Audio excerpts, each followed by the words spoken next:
Hello everyone, atëherë dua të ndaj me ju eksperiencën time që Aura u smur për herë të parë. Do ulemi këtu me. Aura ka qenë për herë të parë me temperaturë 39.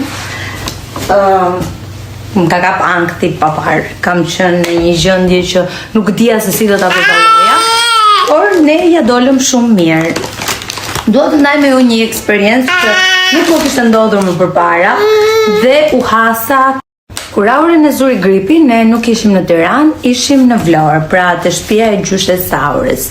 Dhe gjithë kohës komunikoja me pediatra, më tregoi pediatra se çfarë duhet merrja, më tregoi se çfarë mjekimi duhet i jepja.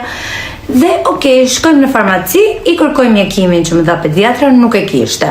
Më dha një të ngjashëm. Fola me pediatra dhe më tha, mund ta përdorësh edhe atë. Por më dha dozën e gabuar. Pra, më tha që duhet i jepja më tepër se ç'duhej. E mora, i bëra supostën e parë, pas disa orësh i bëra supostën e dytë, siç më tha farmacisti. Dhe kur fola me pediatrën, më tha ke bërë super gabim. I ke dhënë gocës më shumë nga doza që ajo duhet të merrte. Shqyqyr që Aura nuk pati asnjë efekt ansor. Unë për 12 orët e ardhshme nuk i vura më asnjë suposto, nuk i dash më asnjë ilaç tjetër dhe e lash që ajo ta kalonte vetvetiu. E kaloi, është goxhe folt, bravo mama.